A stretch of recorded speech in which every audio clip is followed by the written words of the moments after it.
I'd say that's pretty rotten.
Hey everybody, John here. Welcome back to Catbird Hill. So this is the silver maple that fell over about a week and a half ago. I did a short video that I will put in the description down below of what it looked like when it fell. We had really high winds, probably 60-mile-an-hour winds for part of the day. And this tree, as you'll see in that previous video, the root collar had just fallen apart. It was starting to rot. There were carpenter ants in that area during the summer. And I knew I wanted to take it down, but obviously nature beat me to it. So I wanted to get some runtime today on the Stihl MS500i, which you've seen in previous videos. I think I did a video where I was running this sort of neck and neck with the old school Husqvarna 266 SE.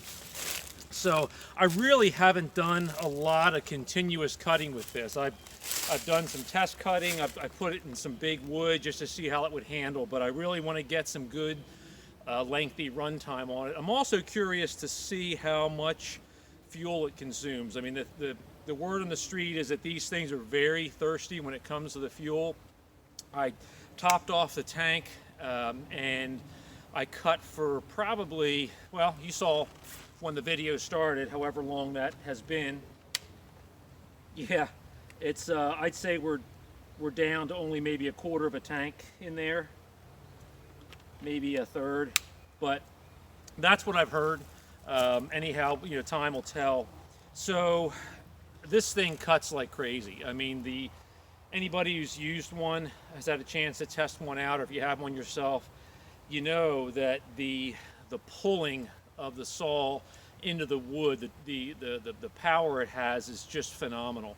So I really wanted to give it a good workout on this maple. I think at the butt end we're probably somewhere a little over the capacity of the bar, which is 25 inches. I think we're somewhere around 27, 8 inches down there, somewhere around there.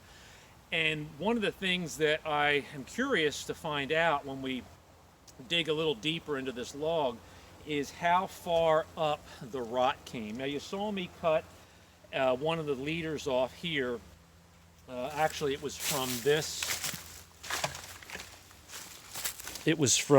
cut here where the axe is positioned. So that's the piece that came off. Actually, I think the piece that came off is over there, but the you know, just above that was this rotted piece.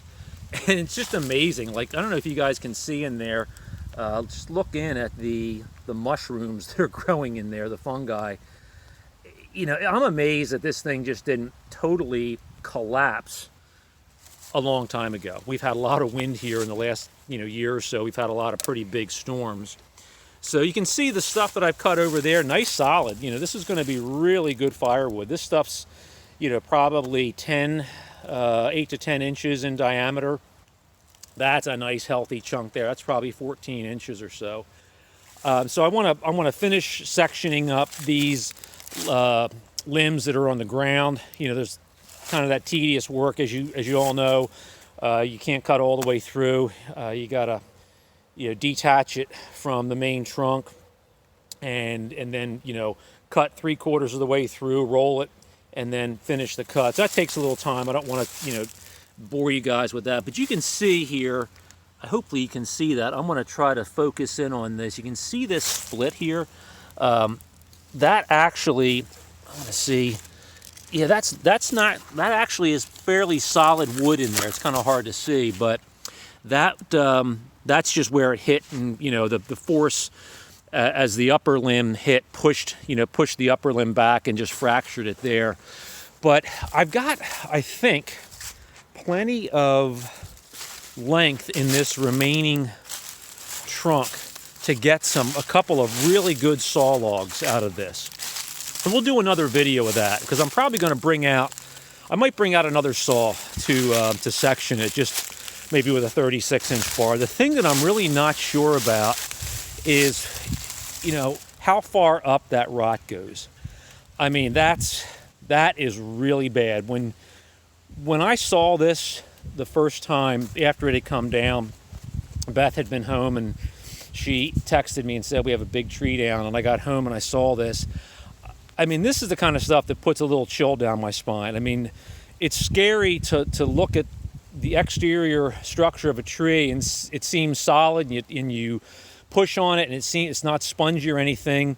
But I mean, literally, we're talking maybe an inch and a half at the most of, thickness in this outer layer, and the rest was just totally punked out. There's all kinds of decomposed wood and soil in there, and you can see, I'll come around the other side. It's late in the day, so the sun's kind of at a tough angle. I don't want to give everybody a face full of sun, but you can see what was left of the base. It just tore off. So anyhow, I think that even if it's got some nice color in our trees. Sorry, I'm having a little visual ADD here today. It's just an absolutely beautiful fall day here in southeastern Pennsylvania. We've got just some amazing color. We've got our little dogwood down in this area here that's kind of past its peak, but it's still pretty.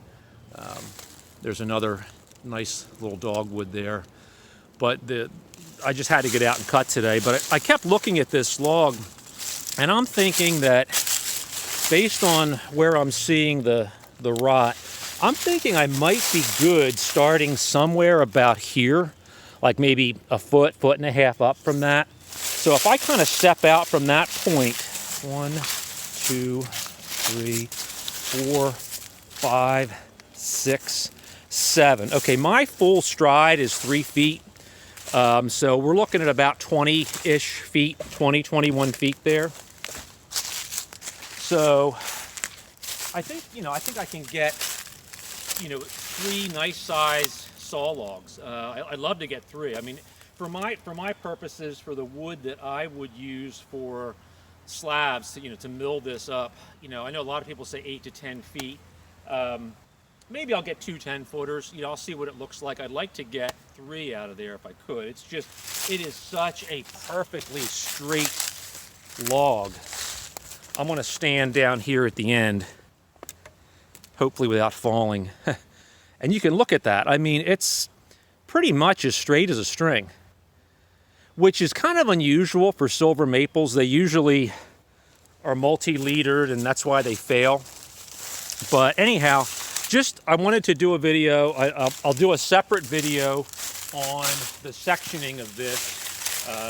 If I have some time later today, I might do it, or I might actually try to get it out this weekend. But I want to get this video up and just tell you guys that we definitely have been working on this. The brush, I spent about 2 days, just maybe a couple of hours each day, de-limbing it, getting all of the small limbs off, and chipping everything. And you can see the evidence of that. I've got my chip piles here, and I've got another one over there. So the WoodMax chipper did a really nice job. I continue to be super impressed with that machine. And so I wanted to get everything, all the brush out of here, and just give me a little more open space. So I'm going to finish sectioning up the logs that are on the ground, and then we'll do a separate cutting video, sectioning this up. It'll be really kind of fun to see how much solid wood we have at the butt end, how far up that rot comes. Thanks again for watching. Thanks for joining me on just an absolutely amazing day. I think it's about 55 degrees. I could work out here every day like this. I mean, this is just amazing weather. So I wanted to get a good video and share that with you guys, and hopefully, be able to have you follow along with the next phase of this. Thanks again for watching. If you like the video, please give us a thumbs up. Subscribe if you haven't done so. Share the video with your friends. And until next time, John here from Catbird Hill. Take care.